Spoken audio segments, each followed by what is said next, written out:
आज आपण आहोत आळंदीमध्ये आणि आळंदीमध्ये संपूर्ण महाराष्ट्रभरातून ज्या काही दिंड्या आहेत त्या हळूहळू यायला सुरुवात झालेली आहे।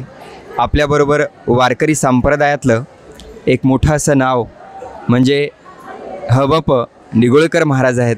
आपण जाणून घेणार आहोत वारीविषयी आणि एकंदरीतच या संपूर्ण वारीच्या काय भावना त्यांच्या मनामध्ये आहेत। रामकृष्ण हरी। या ठिकाणी आपण आता बघतोय वारीची तळमळ प्रत्येक वारकऱ्याच्या मनामध्ये अतिशय वेगाने धावत आहे। आता अवघ्या 2 दिवसामध्ये आपण वारीचं प्रस्थान होणार आहे। श्री ज्ञानोबारायाची पालखी या ठिकाणून पंढरपूरला जाण्यासाठी निघणार आहे। तरी त्या वारीसाठी मी माझ्या भावना व्यक्त करत असताना एक अभंग गाऊन दाखवणार आहे। चला हो पंढरी जाऊ, चला हो पंढरी जाऊ, जीवाचा जीव लगा पाहू, जीवाचा जीव लगा पाहू, जीवाचा जीव लगा पाहू। भिवरे स्नान करुनिया, भिवरे स्नान करुनिया,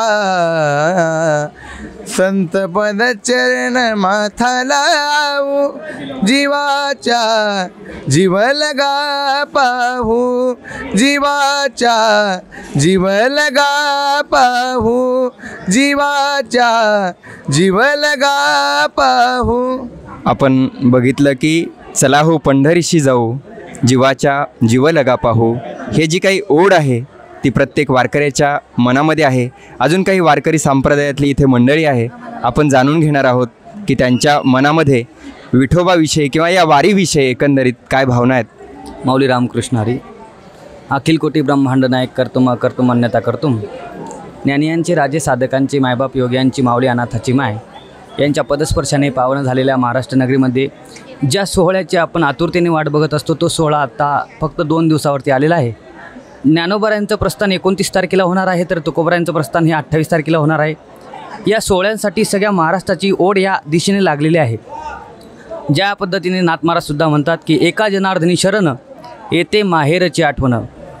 नाथ महाराज सांगतात की ज्या पद्धतीने एखादी सासूरवासीन स्त्री असेल त्या स्त्रीला ज्या पद्धतीने माहेराची आठवण येत असते त्याच पद्धतीने वारकऱ्यालासुद्धा माहेराची आठवण येत असते। आणि आता 2 दिवसानंतर तो वारकरी त्या मार्गाने म्हणजेच आपल्या माहेराकडे प्रस्थान करणार आहे। रामकृष्ण हरी। आपण बघितलं की वारकऱ्याच्या मनामध्ये ज्या भावना आहेत त्या आईच्या आणि आपल्या मुलाच्या प्रती जशा भावना असतात तशा सगळ्या वारकऱ्याच्या मनामध्ये आपल्या विठोबारायाच्या चरणी भगवंताविषयीच्या ज्या ह्या सगळ्या भावना आहेत। कॅमेरा पर्सन मोहन राईतकरसह मी गणेश आघाव, आळंदी देवाची। भारत दुनिया का सबसे बड़ा लोकतंत्र और एनएलसी भारत देश का सबसे बड़ा गैर राजनीतिक मंच। शक्तिशाली लोकतंत्र के लिए राहुल कराट का सार्थक कदम। मुंबई में हुआ ऐतिहासिक प्रथम राष्ट्रीय विधायक सम्मेलन।